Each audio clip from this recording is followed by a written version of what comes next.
इब्न कय्यम ने ये कहा ना कि जब मैं अल्लाह से दुआ करूं और वो कबूल हो जाए तो मैं खुश होता हूँ, लेकिन जब मैं अल्लाह से दुआ करूँ और वो ना कबूल हो तो मैं डबल खुश होता हूँ क्योंकि दूसरे में तो डायरेक्ट अब अल्लाह ताला की मर्जी शामिल बिल्कुल है। ज़रूरी नहीं है कि ज़िंदगी में वही कुछ हो जो कि मैं और आप चाह रहे हैं, बल्कि इमाम इब्न क़य्यम रहिमहुल्लाह कहते हैं कि अल्लाह ताला will test people with remedies of trials.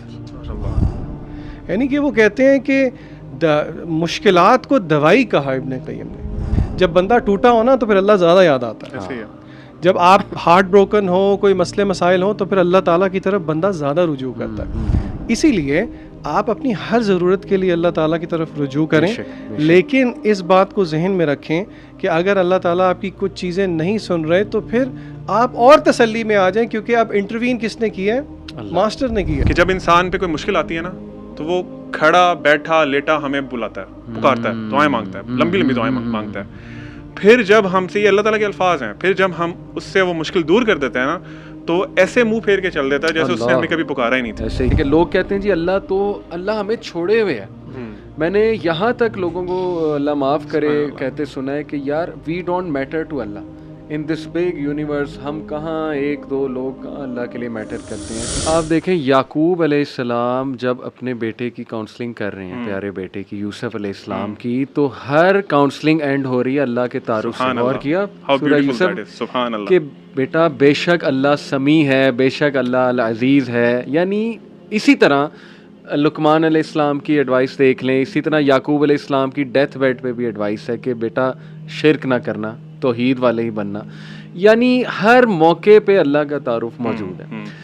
एक फैक्टर मैं और देखता हूँ ज़िशान, मैं चाहता हूँ इस पे आप भी कमेंट करें कि अलीम ने बड़ा इंपॉर्टेंट बात की कि हमने ना ये समझ लिया है कि अल्लाह ताला को बस मटीरियल ख्वाहिशात के लिए पुकारना है।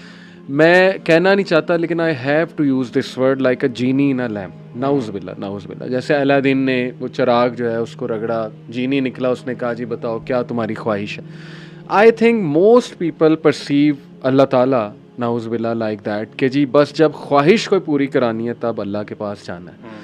तो ये वैसे दुनियावी सेंस में और दीनी सेंस में is it a bad thing to do? एक तो ये, दूसरा ये कि इसके फिर रॉन्ग इम्प्लीकेशंस क्या आप समझते हैं? देखें, पहली बात तो ये है कि अपनी किसी भी ज़रूरत के लिए हम और किसके पास जाएंगे? बेशक इसमें तो कोई दूसरी राय ही नहीं है। बिल्कुल ठीक। यहाँ पे अगर आप ये सवाल कर रहे हैं तो हम अपनी ऑडियंस के लिए क्लियर कर दें, इसका ये मतलब नहीं है कि अगर आप कोई चीज़ चाह रहे हैं तो आप अल्लाह से नहीं मांगेंगे। नहीं, अगर कोई क्रिकेट मैच हो रहा है और आप चाह रहे हैं एक टीम जीते तो आप मांगें दुआ उससे अल्लाह के लिए, इससे इनकार नहीं है। सही।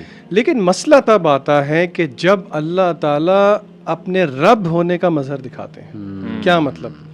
फॉर एग्ज़ाम्पल अभी अब्दुल अलीम ने बात की तो एक 2-3 दिन पहले, मैं जगह नहीं कोट करूँगा और एग्ज़ाम्पल नहीं कोट करूँगा, एग्ज़ाम्पल तो कोट करूँगा लेकिन I won't take specific names. एक लड़के ने सुसाइड की। सुसाइड कैसे की? अपनी वालदा के सामने किचन में गया, लाइटर लिया, अपने कमरे में गया, पेट्रोल छिड़का और ही बर्न्ड हिमसेल्फ अलाइव। वजह क्या थी? हार्ट ब्रेक, लड़की छोड़ गई। और उसकी वालदा को 5 साल बताने वाले बताते हैं कि ट्रॉमा से बाहर नहीं आई। ये हल्की बात नहीं है। मतलब एक है बेटे का फौत हो जाना, एक है बेटा बर्न्स हिमसेल्फ अलाइव। एक बात कहते सुनते हुए जो है ना बहुत ट्रॉमेटिक है। तो मतलब मैं सिर्फ एज एन एग्जांपल बताना चाह रहा हूँ कि और ऑल माय हार्ट्स टू इस तरह के लोग जो कि इस चीज़ से अपने आप को बाहर नहीं निकाल पाते। हम समझते हैं कि समझाने वालों की भी उसमें गलती है और जो नहीं समझ सके, तो इसीलिए फॉर अ लेसन इसका जवाब मैं ये दूंगा कि ज़रूरी नहीं है कि ज़िंदगी में वही कुछ हो जो कि मैं और आप चाह रहे हैं, बल्कि इमाम इब्न क़य्यम रहिमहुल्लाह कहते हैं कि अल्लाह ताला will test people with remedies of trials. यानी कि वो कहते हैं कि मुश्किलात को दवाई कहा इब्न क़य्यम ने, क्योंकि बंदा देखें अगर सारा कुछ, सादी सी बात है, सारा कुछ वैसे ही होता रहे जैसे मैं चाहूँ तो फिर बात तो नहीं बनती। तो अल्लाह ताला का जो एक नाम है ना, अल्लाह ताला रब है। रबूबियत का मतलब ही ये है, अपार्ट फ्रॉम जो बाकी चीज़ें उससे मतलब बनते हैं, कि अल्लाह ताला तरबियत करते हैं। एक होती है जिसे कहते हैं फ़िज़िकल तरबियत, अल्लज़ी ख़लक़का फ़सव्वाका फ़अदलक, अल्लाह ने हमें पैदा किया, नोक पलक संवारे। फिर एक तरबियत है जो कि अल्लाह ताला हमें मसाइब में मुब्तला करके देते हैं। मा असाब मिन मुसीबतिन इल्ला बिइज़्निल्लाह। सुभान अल्लाह। बंदा कहता है कि यार ये कैसे, बंदा ये रियलाइज़ नहीं करता कि ये जब आप टूटेंगे तो उसकी वजह से जो उबूदियत आपसे निकलेगी जो कि मकसूद है। देखिए सीधी बात है, जब बंदा टूटा हो ना तो फिर अल्लाह ज़्यादा याद आता है। जब आप हार्ट ब्रोकन हो, कोई मसले मसाइल हो, तो फिर अल्लाह ताला की तरफ बंदा ज़्यादा रुजू करता है। इसीलिए आप अपनी हर ज़रूरत के लिए अल्लाह ताला की तरफ रुजू करें, लेकिन इस बात को जहन में रखें कि अगर अल्लाह ताला आपकी कुछ चीज़ें नहीं सुन रहे तो फिर आप और तसल्ली में आ जाएं, क्योंकि अब इंटरवीन किसने किया है? मास्टर ने किया। अब ख्वाहिश उसकी है, उसकी आ गया। तो फिर तो मेरे ख्याल से हमें ज़्यादा खुश होना चाहिए। इब्ने कय्यम ने ये कहा ना कि जब मैं अल्लाह से दुआ करूं और वो कबूल हो जाए तो मैं खुश होता हूँ, लेकिन जब मैं अल्लाह से दुआ करूँ और वो ना कबूल हो तो मैं डबल खुश होता हूँ क्योंकि दूसरे में तो डायरेक्ट अब अल्लाह ताला की मर्जी शामिल है।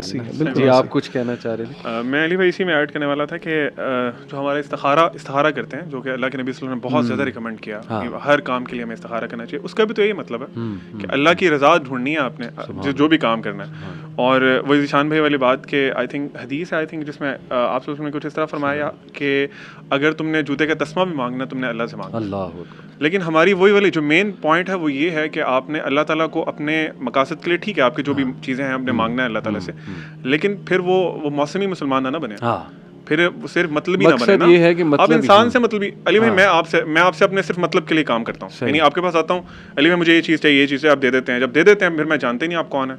कुरान में एक और आयत है, मुझे एग्जैक्ट आयत नहीं याद, लेकिन अल्लाह ताला फरमाते हैं कुछ इस तरह फरमाते हैं कि जब इंसान पे कोई मुश्किल आती है ना तो वो खड़ा बैठा लेटा हमें बुलाता है, पुकारता है, दुआएं मांगता है, लंबी लंबी दुआएं मांगता है। फिर जब हमसे, ये अल्लाह ताला के अल्फाज हैं, फिर जब हम उससे वो मुश्किल दूर कर देते हैं ना तो ऐसे मुंह फेर के चल देता है जैसे उसने हमें कभी पुकारा ही नहीं था। ऐसे ही तो दिस इज हैपनिंग। तो बहरहाल वीकनेस है और अल्लाह ताला हम सबको माफ़ भी फरमाए, लेकिन ये बुनियादी पॉइंट आप दोनों ने बड़ा ज़बरदस्त कि पेरेंट्स को चाहिए कि अपने बच्चों को राइट इंट्रोडक्शन अल्लाह ताला का कराएं, ऐसी एक्टिविटीज़ में मुब्तला करें कि वो अल्लाह ताला की प्रेजेंस फील करें अपनी लाइफ में with regards to decision making and many other things, there could be many other things. ये बात हतमी है कि बॉलीवुड ने बहुत ज़्यादा कॉन्सेप्ट अल्लाह का ख़राब किया हमारे यूथ के जहन में। बस उन्होंने ज़िंदगी का एक नक्शा ये पेश किया कि खा ले पी ले जी ले, ये ज़िंदगी है और जीने के हैं 4 दिन, बस ठीक है, ये 4 दिन में एंजॉय करो।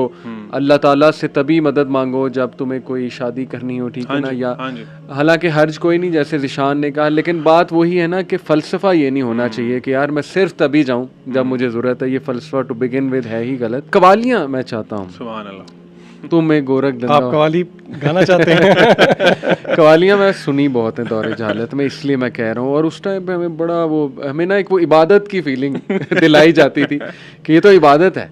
तो आज भी आपने देखा है कई लोग नमाज नहीं पढ़ते, लेकिन ये कि उनकी इबादत कवाली सुनना है कि बस यही इबादत है हमारी। तो उसमें शायरी एक तो बुल्ले शाह की, बाबा फरीद, कुछ लोगों के लिए बड़े ग्रेट शायर ये होंगे, गुजरे हैं, ठीक है, कुछ शायरी इनकी काबिल गौर भी होगी, अच्छी भी होगी, लेकिन the way they have distorted the concept of Allah ताला, सही बात है, मतलब बहुत शिर्क नजर यहाँ आता पे है। We need to draw lines, yes we need, मतलब मैं हैरान हूँ लोग वो शायरी सुन कैसे लेते हैं जैसे तुम एक गोरख धंधा हो।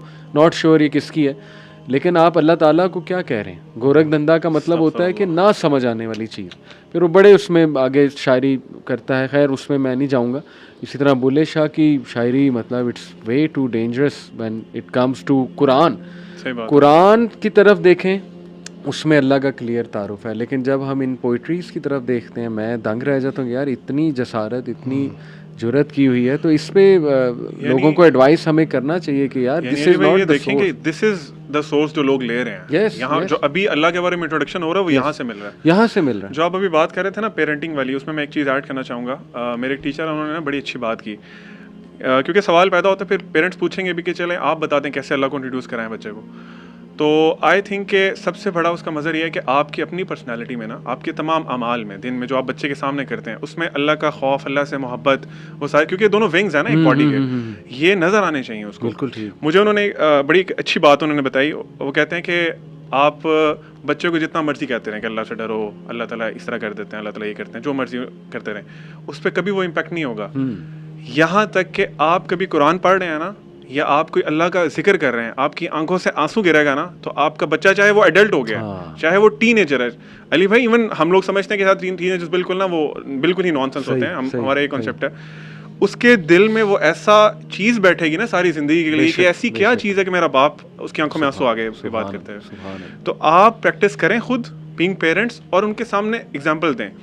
बच्चे अली भाई इतना ज्यादा इमिटेट करते हैं ना, छोटे छोटे होते हैं, भी बोलना नहीं आता, आप उनको अल्लाह से सिर्फ अल्लाह के बोले ना, तो वो अल्लाह कॉपी कर लेते हैं। सही, ठीक है। आप कुरान पढ़ रहे हो ना, तो वो खुश होते हैं आके देखे कि ये कुरान पढ़ रहे हैं, अल्लाह पढ़ रहे हैं, अल्लाह पढ़ रहे हैं। तो द पॉइंट इज कि this all depends on you कि आप इसको कैसे करते हैं। अगर आप क्लियर है ना, विजन आपका क्लियर है कि मैंने बच्चे को अल्लाह को इंट्रोड्यूस कराना है। एक शेख हैं, वो एक बड़ी अच्छी बात करते थे, फिर आप कंटिन्यू करिएगा। वो कहते थे कि अल्लाह ताला ना पेरेंट्स को कहते थे कि अल्लाह ताला क़यामत वाले दिन ना तुम्हें एक कटारे में खड़ा करेगा, और अल्लाह पूछेगा कि कोरा कागज दिया था मैंने तुम्हें, इस पे जो लिखा है तुम लिख के लाओ। तो बच्चे की जो जिम्मेदारी, बिल्कुल ऐसे ही है। तो एक एज तक तो हमारे इन्फ्लुएंस में है ना, उसके बाद वो इंडिपेंडेंट होना शुरू करता है, उसके अपने अमाल और सारा कुछ। ज़ीशान सॉरी, एक बात मैं चाहूँगा कि ये तो हमने डिस्कस कर लिया कि वो सोर्सेज जो शायद लोगों को दूर किए हुए अल्लाह से, वो इग्नोरेंस है, अल्लाह के बारे में गलत बातें हैं, शेर व शायरी ऐसी पढ़ ली, उसमें अल्लाह का कोई कॉन्सेप्ट बिल्ड कर लिया, लेकिन सोर्स की तरफ गए नहीं आज तक। सोर्स है कुरान मजीद, सोर्स है नबी सल्लल्लाहु अलैहि वसल्लम की बताई बातें, सहाबा का कैसा ताल्लुक़ था अल्लाह से, वो सोर्स है। एक आयत पढ़ूंगा, फिर चाहूँगा आप सोर्स की तरफ आएँ, सोर्स से बताएं कि अल्लाह को कैसे समझना है, और कुछ things to take care of while understanding names and attributes of Allah, और कुरान मजीद हमारी क्या इसमें रहनुमाई करता है। ये है जी सूरह फुरकान आयत नंबर 58, वतवक्कल अलल हय्यिल लज़ी ला यमूतु वसब्बिह बिहम्दिही वकफ़ा बिही बिज़ुनूबि इबादिही खबीरा, and rely upon the ever living. पहली तो बात, ये जो नाम है अल्लाह का अल हय्य, इस पे भी मैं चाहूँगा आप तबसरा करें। Who does not die and exalt Allah with his praise, and sufficient is he to be, और तुम्हारा रब काफ़ी है, with the sins of his servant, acquainted, जानता है, बाखबर है। यानी एक तो अल्लाह का नाम जो है ना अल लतीफ़, और फिर अल खबीर। इस पे ज़रा रोशनी डालें कि लोग कहते हैं जी अल्लाह हमें छोड़े हुए है। मैंने यहाँ तक लोगों को अल्लाह माफ़ करे कहते सुना है कि यार वी डोंट मैटर टू अल्लाह इन दिस बिग यूनिवर्स, हम कहाँ एक दो लोग कहाँ अल्लाह के लिए मैटर करते हैं। तो अल्लाह इस तरफ कह रहा है कि मैं तो बहुत वेल एक्वेंटेड हूँ, मैं तो बहुत बाखबर हूँ। इस पर मैं चाहता हूँ। अच्छा, इसमें मैं कोशिश करूँगा इख्तिसार के साथ पॉइंट बाय पॉइंट जो है, और फिर आपको मैं एंड पे बाकायदा एग्जांपल्स देता हूँ ताकि प्रैक्टिकली हम समझ सकें कि चलें अगर हमने बच्चों की, अपने घर वालों की तरबियत करनी है तो कैसे करें। सही। पॉइंट नंबर 1 ये है कि Allah's names are known only, and I stress only through revelation. वही से वही से मुराद किताब और सुन्नत है। बिल्कुल ठीक। टेक्निकल टर्म्स में कहते हैं अल्लाह ताला के अस्मा व सिफ़ात तौक़ीफ़ी हैं। तौक़ीफ़ वक्फ से निकला है, वक्फ रुक जाना, यानी कि वी स्टॉप ऑन वही। सही हो। Rule number 1 very important. Point number 2, यहाँ पे मैं बच्चों को एक नेमेनिक बताऊँगा। नेमेनिक रट्टे मारने का एक तरीका होता है। ये रट्टा मारना मकसद तो नहीं है जिस तरह वो विप गॉयर, अगर आपने फिजिक्स में पढ़ा हो आपको पता है सारा। तो आपने 2 चीज़ें, 6 रूल्स हैं, उनको 2 पॉइंट से याद रखना है। सही है। IQ and then 4 T's, T for tortoise. ठीक है जी। अल्लाह ताला के अस्माओ सिफ़ात में because of the first point कि they are only known through revelation, ठीक है। सेकंड पॉइंट कि ये 6 चीज़ें हमने नहीं करनी, ठीक है, ये रूल्स हैं, and this is the only technical thing if you like जो कि आज हम डिस्कस कर रहे हैं। IQ में I स्टैंड्स फॉर इज्तिहाद, ठीक है। मेरी मर्जी, आपकी मर्जी, उसकी मर्जी, किसी शायर की मर्जी कि अल्लाह क्या है नहीं चलेगी। मर्जी किसकी? अल्लाह की। अल्लाह खुद बताएगा, अल्लाह खुद बताएगा, अल्लाह इज द ऑथर। बिल्कुल ठीक, ठीक है। तो अल्लाह खुद बताएगा। नंबर 2, कियास नहीं करना, एनालॉजी नहीं देनी, ये ऐसा है, ये वैसा है, वो अल्लाह तो लगता है ऐसे नहीं, आपको क्यों, मुझे और आपको क्यों लगता है? हाउ डेयर वी से कि अल्लाह ऐसे लगता है। ये जुर्रत है बहुत बड़ी। फिर 4 T's, मैं टेक्निकल नाम ले लेता हूँ, फिर मैं जल्दी से एक्सप्लेन कर